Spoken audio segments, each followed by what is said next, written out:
Am I the asshole for not inviting my friend to my New Year's party? And am I the asshole for not paying my daughter even though she's working for me? Am I the asshole for taking my niece to court over a coat? Oh, shit. Over a coat. Hey guys, it's Carla. And Cesar. Welcome back to another episode of Carla and Cesar's Modern Life. Episode 42. Hell yeah. Whoops. And it's also the last episode of 2022. It is our New Year's Eve or New Year's Eve. New Year's Eve episode. Is that when it's going to drop before then, hopefully. Oh, okay. But you can check this out on New Year's Eve. Why not? Yeah. And before we even move on, we just want to give you a reminder to like, share, and comment on this video. Go ahead and give it a like real quick right at the top so that you don't forget later. And you can just enjoy the video without having to worry about doing anything. So what we thought for this year, we would talk about our entire year as a whole and how it went. Mm-hmm. Did you want to go first? Sure, I'll go first. Definitely the Italy trip. Yep, that happened in February of 2022. Mm-hmm, mm-hmm. And I can't wait to go back one day. And this year was just a big year of growth for me. Mm-hmm. And so that's something I'm really grateful for. For me, definitely quitting my job, but not just that. It was more so like what came out of it. When I quit my job at the beginning of the year, I didn't really have a plan. I just had like some savings and I figured I would just figure it out as I went. Mm-hmm. And I didn't anticipate what would happen, but I'm glad that everything that I have been going through and growing from has happened, because I feel like it had been personal growth or things that I had been putting off for a long time. Yeah. So it was finally time to do it. To address certain things, yeah. Yeah, you were finally ready because you had the time now. Yeah. Yeah. And how was that, that whole journey? Intense, and also it feels like nothing is happening, but at the same time, so much is happening, in my mind, I feel like I'm not even the same person from the beginning of the year. Yeah. So I'll start with a big one for me was learning to practice self-care and establishing new habits that are more aligned with my values and what I want to create more of in my life, and more aligned with my highest self, basically. I practiced being just kinder to myself in general, and I've talked about on the show, I practiced when I did notice that I was being hard on myself, I've been practicing picturing myself as a kid. Yeah. You keep that picture of yourself too? I keep it near me, to remember. And it definitely works. It helps. It just has made me be more compassionate towards myself. And just practice being kinder in general. And what else? I have been practicing, just learning to celebrate what I'm good at, and to take pride in certain things, because a lot of times we tend to take things for granted that we're good at, because we think it just comes so easy to me, it must come easy to everybody, but that's not the case. And so if you're not reminding yourself of that, maybe you start practicing that. I did, and it has, it's been just good for my confidence and for, helping me stay motivated to be able to look back and be I've already done all this. What else can I do? Mm-hmm. Rather than being hard on myself, or being a perfectionist and nitpicking things. Why, Yeah, why be so hard on yourself? Exactly. So, and then also learning to recognize when I'm projecting. I think that I already was aware that that's a tendency, but I didn't know to what extent. And so I feel I feel I had already heard that, but I was just in a place to receive it. Mm-hmm. And so when I did, like, it really resonated because I was able to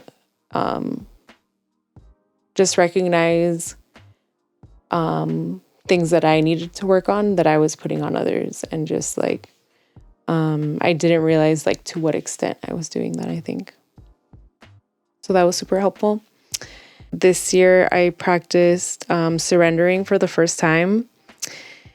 And what that looks like for me is just learning to practice gratitude and being present. Because I feel like in the past, I've been very much just in my mind. So either like replaying something from the past or worrying about the future. And so I feel like this is the year I finally was like, okay, like this hasn't worked for me in the past. So like, why don't I work on like redirecting my thoughts, basically? And so the best way that I've been able to do that is through meditating. And then throughout the day at my job, I'll just try to focus on like a sound or just like be very mindful of like the actions that I'm doing. And that has helped a lot. So overall, I also gave up coffee as of like a month ago. Nice. And well, I'm still drinking a little bit of coffee, but I'm drinking a lot less of it because it's like I signed up for a subscription of mushroom coffee that still has a little bit of caffeine for the taste, but not as much as like a regular cup of coffee. Every day, yeah. And at work, it's always available, so I'd be drinking it throughout the day. Damn. So I'm not doing that anymore. So I feel like that's got to be helpful for like my anxiety. Yeah. So, and I'm sleeping more and more consistently, and I'm working out more, and I'm spending more time in nature. So I think all of these things combined are like I'm just so happy that I finally did that for myself. Good. Yeah. Well, I'm glad that this year was such a transformative year for you. Thank you. Yeah. Thanks for being part of it and being encouraging and supportive. Of course. Yeah. It's been good to see you, like, do things for yourself, that make you feel good. So thanks, honey. It's only going to be more from here. Yep. For me, my year, so basically for obviously one of the highlights was the Italy trip for me. Mm-hmm. Another one was also quitting my job, which happened in April. And then from there, it was like trying to start the freelancing on podcast recording, which that's been really great for me so far to do that for people, because little by little, I'm meeting more people that might be interested, and yeah, just doing it on my own, like having that freedom to do that. Mm-hmm. And then on top of that, because for a long time I wasn't employed, I used that time to like, to get all the creative projects that I could out within that time that I had to release that stuff, or like work on projects that I hadn't worked on in a while. So like the documentary probably wouldn't have happened if I would have had to still be at work the original job that I had. And then like all the events probably wouldn't have happened because that's how I was able to plan. In April I was still working, but then the Halloween Fest was like completely, all the time I had to plan that. We had to plan that, and just all the things that we've accomplished for the show, It's just, it feels good to have the freedom to be able to do that. That's awesome. Yeah. It's been cool to watch you do it. Thanks. Mm-hmm. And we're still, now that, I've gotten used to having that freedom to do that, and like I feel like I'm in a good place creatively, like to keep going. It's going to be easier to do that stuff, and with the job that I have now, with the flexibility I have, I still have that time, So it's just a matter of I'm almost getting into that rhythm. I just started a job, but I hadn't worked in 6 months, so yeah. It was I'm still getting used to doing that. Mm-hmm. How has that adjustment been for you? It's been all right. I just have to get used to, editing and working the same day. And most of the time work isn't too draining where it doesn't allow me to edit. But sometimes, with the holidays right now, it is kind of, so I just have to, it'll pass. Like even just got to get past January and it'll be fine. Yeah. And even then, like the work that I'm doing, editing is not that hard. It just takes up a lot of time. Mm-hmm. And then it's about finding the time, and then the clients have to, turn in their work on time so I can get that stuff done. And with the holidays, and it's been hard for everybody. So Yeah. it's been a little unpredictable, but I think it's good. I mean, I'm just happy that I have that. Everyone's been flexible and Yeah. making it work. Yeah, and I'm happy that I'm doing it. So That's cool. yeah, You're And- helping a lot of people too. Like I feel like some of these people maybe might not still be doing it if it weren't for your help, because you do Yeah. a lot. Yeah, it's good, and then just researching ways to help the podcast and stuff grow, like with different things like YouTube Shorts, which we're going to be doing more of for our channel too. Just stuff like that, like helps everybody out. So, but it creates more work for me, but it also helps people grow their channel. So Right. it's like works out for both of us. Personally, I just been trying to acknowledge that I have like the self-doubt in my head, or like I've always thought of like the idea of like that the internet's coming for me or something, and it's like I don't need to think about it like that, because I just need to not worry about that part of like, and then there's always that self-doubt, like the voice that keeps saying like, why are you doing this, or you're not doing it correctly. And so I'm trying to let go of that voice, and I feel like this year I've done that, because it's usually stopped me from accomplishing projects that I want to do, and I've been doing it. Like, Anyways. yeah. Like even this past week, like I went to an event by myself and I recorded interviews by myself, and some of the conversation, I was helped by the host, like to initiate the conversations with the artists, but some people I just met because they were walking by and I started talking to them. And like I would say a year ago, I'd be too scared to even do that. Like, because I'd be like, oh, what are you doing out there? Like nobody's going to talk to you. But So it was like imposter syndrome, you think? yeah. I see. And now it's like, So you're no longer letting it stop you. Like the voice is still there, but you don't let it stop you anymore. yeah. Because you're able to recognize what it is. Exactly. That's awesome. Yeah, that's what I'm trying to do, is just recognize it more often and just get things done despite the fact. Because it's cool to do that. Like the fact that I went to that event, and I got to talk to a lot of people. It was great. I got to meet some interesting people. And it's because I went by myself and I put myself out there. So. Totally. And it wasn't even like I put myself, oh, thanks. Yeah, so that was pretty much my year. So now we're going to talk about what we plan on doing next year. So what do you plan on doing, for yourself next year? What are like the general goals for 2023? Next year, I plan to continue doing what has been working for me. And on top of that, I just want to keep cultivating like good habits, and like let them build on themselves, and just see where I can go with my creative projects. I think like I want to basically follow through and not let the imposter syndrome stop me from following through on cool ideas that I have, because I am a creative person, a lot more so than I've previously thought. And so I think that I've been trying to run away from that for a long time, or like not accept it. And now that I am finally surrendering, I'm like, well, why not just like look into this? Because like there might be something there. Like if a desire hasn't gone away, like there might be, a reason to look into it. Yeah. And I have to say, like, people that don't know, like, you do have some cool ideas. Like, Thanks. if you accomplished a lot of the ones that you've told me about, like, people are going to really enjoy that stuff. So Thanks. you should, can't wait to see that stuff. Thanks. Yeah. Thank you, honey. That means a lot. And I feel like I just need a permanent, Somebody to hype you up. a hype person. Yeah, like constantly, because I'm trying. thanks. It's a full-time job. Just kidding. It's fine. I will self-validate. Yeah. No, I mean, and myself. I'm trying to cheer you on and encourage you as much as I You can. do a good job. You do. Yeah. Are you looking forward to the master classes that we're going to take? I am. Yeah. Yes. Yeah, so one of the gifts that I guess I got for both of us is a master class membership. Subscription. Yeah, so we'll be able to take all those classes. It's access to any class. Yeah. As many classes as you want. Yeah, because it's like basically you're like streaming all the classes for a whole year. Basically. Okay. So. I'm excited. Yeah. Pressure's on. For my year, is for 2023 for me is I just want to do more traveling, just because Same here. We've been limited just because of financial reasons to not be able to go places as much.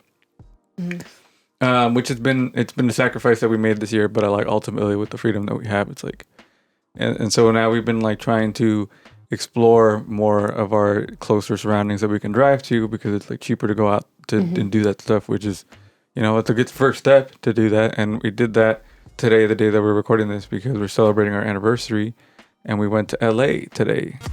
Oh, dang. Our 7-year anniversary. We've been dating for 7 years. 7 years. December 28th, 2015 was when we first started dating. Yeah, and then so we celebrated the day before, Tuesday the 27th, and we went to LA just to visit our 2 celebrity-owned restaurants that we wanted to enjoy. Right? We've been wanting to go for a while, so. Yeah. So first we went to Danny Trejo's Tacos, which was delicious. I got a fried chicken burrito. And then Had you ever had anything like that before? Not a fried chicken burrito, no. That was really good. It was just a fried chicken instead of like grilled chicken in the burrito, and tasted delicious. It was not too much. Sometimes I feel like I tasted something fried chicken with rice and beans, but the fried chicken was just too, like, it didn't blend well with the other foods. Okay, but this time it did. It did. Nice. That's cool. That's great. Yeah. I'm glad you enjoyed. I don't know why I thought I wanted to get a salad. It was good. The salad was good, but I was like, it's Trejo's Tacos. Why did I get tacos? Why did you get salad? But my salad was really good. I got, for my protein, I got mushrooms. Oh, okay. Asada mushrooms. Nice. So they were tasty. Next time I'll try the tacos. Your burrito looked really good. I had a bite of the beans and rice on your tortilla, and I gotta say they were tasty. Nice. Yeah. And then we went. Their chips and guac were really good too. Yeah. The only thing was at the specific location that we went to, they only played Drake. They must have had Pandora on Drake Radio or something, because or my theory is that Drake is sponsoring or is like has an investment. He invested partially in Trejo's Tacos, so they're only playing him and his features, and then occasionally just a Kanye song out of nowhere. Oh, without him being featured? No, because they played the Watch the Throne song, and then they played one of the Kanye songs. Like, there was just a solo Kanye song, and then back to Drake. That's so random. Yeah. So I don't know what was going on in that specific one, but the food was delicious. And then after that, service was great. Yeah. And then we drove to, what is it called? Hilltop Cafe and Restaurant. Yes, that is Issa Rae's coffee shop, or she worked, I don't know. She invested in it. She invested in it. Part owner of it, because it was started by 2 guys, and then she helped. Okay. Yeah. We were trying to go to the original one, but turns out there's 3, and we just went to the nearest one, which was fine because we can always go back to the other one another time. Yeah. But oh my God, that drink was so good. I almost forgot. Yeah. I just remembered. It's a matcha horchata. Yeah, it was a mixture of horchata and matcha. Yeah, it was great. Delicious. And then we drove home. We went to the Orange County Museum of Art, which was really nice. Yeah, we've been meaning to go. It was the perfect day because it was like gloomy and rainy out, and we wanted to be closer to home by the time it started raining, and we timed it perfectly. Yeah. So it was a great day, and so we're celebrating 7 years, and that's it. Yeah, we're excited for 2023. You excited? We're gonna do more videos for this channel, of course. More reactions and more stuff that we can come up with, more different kind of videos. You know. I'm gonna start our. Never mind, I won't say. Okay. Stay tuned. Patreon? Maybe. We'll see. We'll see. All right. Are you ready to get into the final scenarios of the year? I am. All right. All right. Last scenarios of the year. I picked some juicy ones, especially the last one is very long. Spicy ones? Yeah, we'll start with one that's about the New Year's, because it is a New Year's episode as well. Am I the asshole for not inviting my friend to my New Year's party? Last year I had a New Year's party that, and all in all, was hugely successful. It would have been perfect if it wasn't for this one friend, Leo. He's a 32-year-old male. To say that he got drunk would be putting it a little too mildly. During the night, he talked about wildly uncomfortable subjects of the too much information sort, made out with at least 3 people, threw up from my balcony, fell asleep for a while, talked almost incoherently and pissed his slacks while reclining on my sofa. Since I was a host, I was the one that had to deal with him not dying, pretty much making sure he drank water and didn't fall asleep on his back and choke on his vomit. It was really tiring since I had such a good time otherwise. It was obvious to me that he couldn't handle alcohol. This year, I decided not to invite him because I didn't want what happened last year to happen again.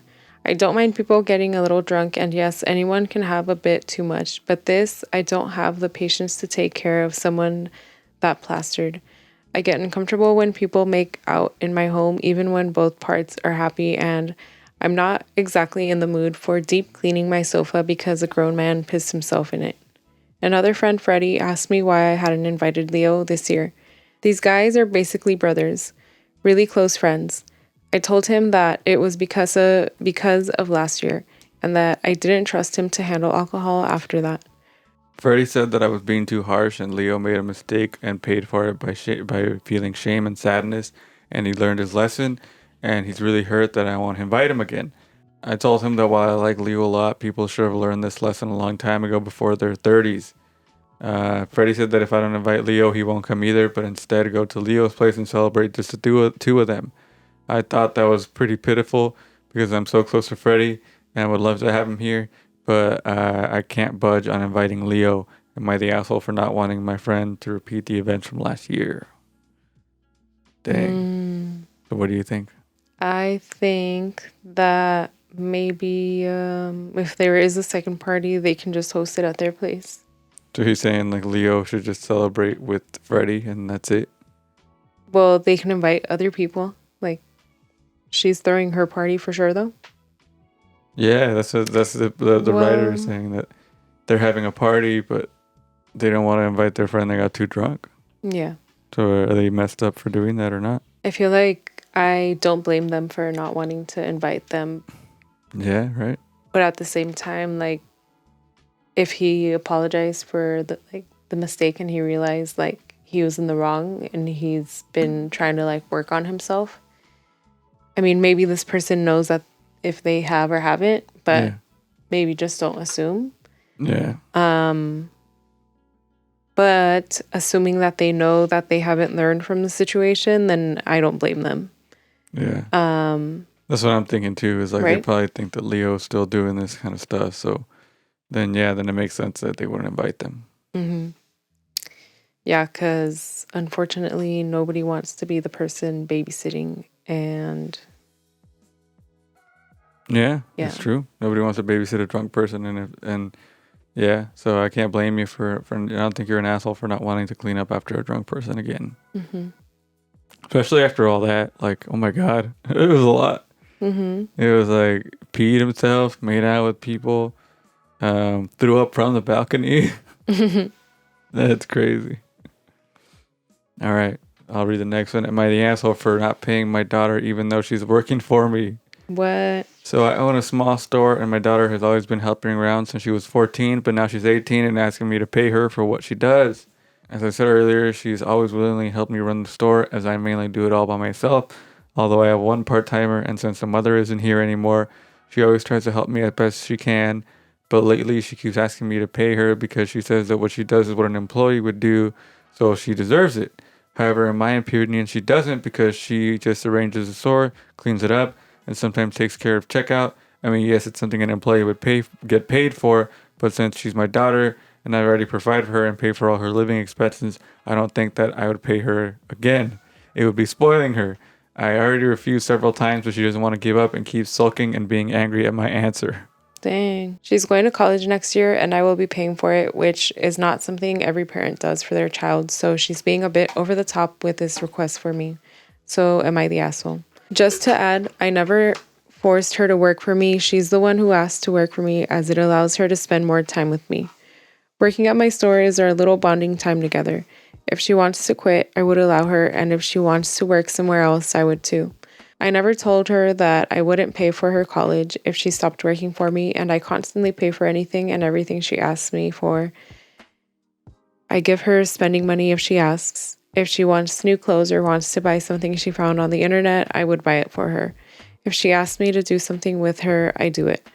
She's my only child and only daughter, and I try my best to treat her as best as I can. Oh, damn. So, what do you think? Well, dang, based on that, it sounds like he does do a lot for her. Yeah. And I see why I see why he thinks like Paying her is not. he's already kind of paying her. Yeah. But like that needs to be something that they agree upon, not just something that they assume, you Yeah. know? And so this conversation needed to be had, but you know, maybe he does need to make her aware of everything that he does for her that maybe she's not aware. Because who knows, maybe he can't even afford to pay her. Yeah, that's true. So in order for him to be able to pay her, he might have to cut back on the things that he can. Spending. Yeah. Yeah. Which would be fair. So, you know, it just needs to be a conversation, and hopefully it's not like my way or the highway. Hopefully it's, you know, something they can Work out together. Yeah. Yeah. Yeah, it's true.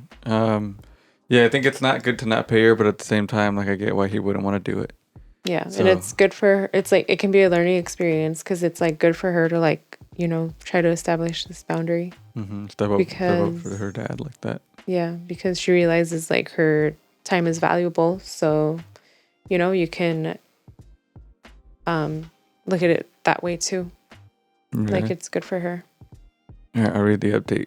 Thanks to the very few and well-explained comments on why I am the asshole, I realized that my actions would have a very bad impact on my daughter and the way she'll manage her money in the future. I made us have a talk and decided that she would get paid for her work, but since I have to make her financially responsible, I would cut down on all the extras that we're giving, which are giving her spending money and buying random things she asked me for. The thing is, now we're having a disagreement because she doesn't want me to cut down on the extras. Oh, geez. Come on. Have to be understanding. Yeah, meet him halfway. Yeah. Because if that's hilarious. Dang. That's cool. So my intuition was correct. Yeah, that's true.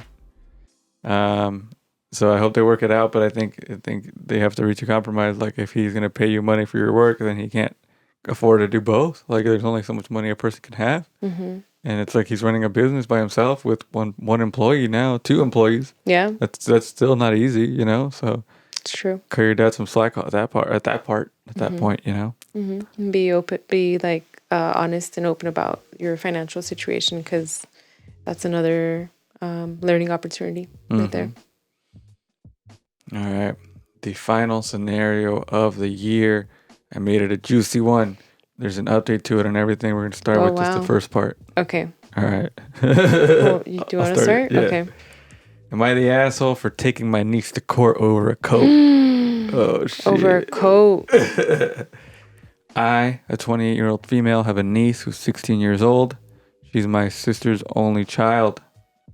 2 years ago, I married a very wealthy man, and because of the pandemic, last Christmas was my first Christmas with my in-laws.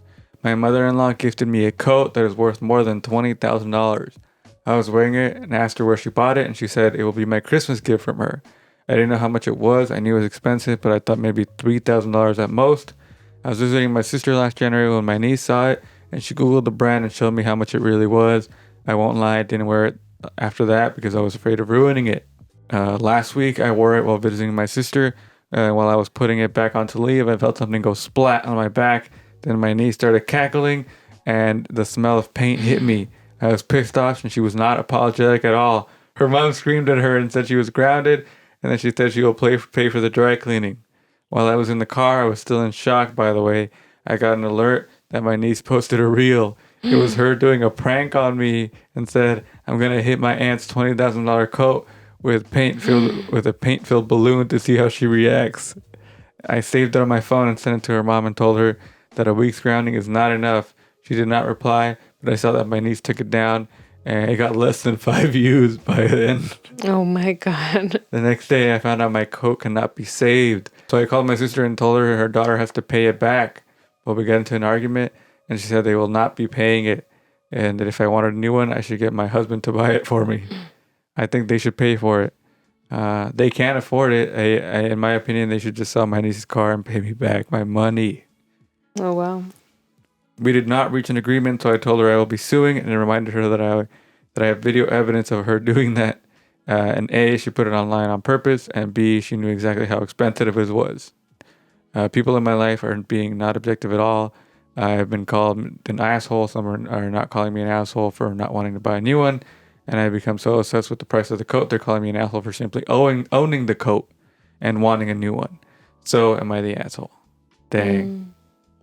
Wow, they make good points, the friends. Well, for her having a $20,000 coat, it was a gift. Yeah. If somebody gifted you that, like, what would you do? Try to sell it? But if it was a gift, that's not nice. I guess eventually you could sell it. This is what I'm saying. It's not like this person was like, I wanted the $20,000 coat. They just were given this $20,000 coat. That's true. So what was the question? Am I the asshole for what? Suing the niece. Suing the niece. I don't know. I feel like if she really wants her coat back, I guess. But like if you have like nothing better to do, I guess. But like the niece fucking ruined it for a TikTok. Like, yeah. fucked up. Like, and she knew what she was doing, like she said, because she made a whole video of it, and they true. were not apologetic about it at all. I mean, at a certain point, it's not about, hey, give me my $20,000 coat back. It's like, have some remorse for being a dick, you know? Yeah, if that's the only way they're gonna realize like what happened, like the severity of it, then yeah. Because let's say it wasn't $20,000, it was $3,000. To us, I mean, yeah, to anybody, that's a lot of money, right? Like, yeah. And if you had something that was worth, even if I had a $500 coat and somebody did this shit to me, I would take them to small claims court for not being remorseful for their actions. Yeah, no, right? It's totally valid. Yeah, it's true. And knowing, like, I guess in their world, like the other family can afford it, then it's like, well, why not? Like, give me back my shit, because why would you do that to me in the first place? No, yeah, that's true. That's a good point. That's why I don't think this person's an asshole for taking them to court, because they're not even showing anything of like sorry that they even did it. Yeah. Okay, that's a good point. Okay, so I agree. You're not the asshole. Yeah. So the edit says, sorry for not making it clearer, but my coat was bought new, just identical to my mother-in-law's. Yeah, so the mother-in-law just bought it for her. Yeah. So here is a quick update since the situation has been resolved. When my husband got home, I told him what happened and showed him the video. He asked if I spoke with my brother-in-law, and I said no. All my conversations were with my sister.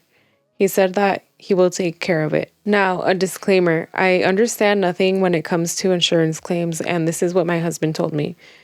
My husband talked with my brother-in-law, told him exactly what happened, and showed him the prank video.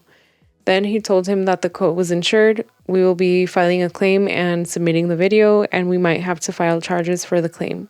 He assured him that he would be dropping the charges. We do not want to send our niece to jail. And you told him one of the two things could happen. After our insurance pays us, they will come after them. If your insurance pays, their premium will skyrocket. And if it doesn't, they might sue them and might get a lien on their house. My brother-in-law asked if there was a way he could pay us without involving insurance. My husband told him that that's what we wanted at first, but my sister insisted that they would be not paying us back.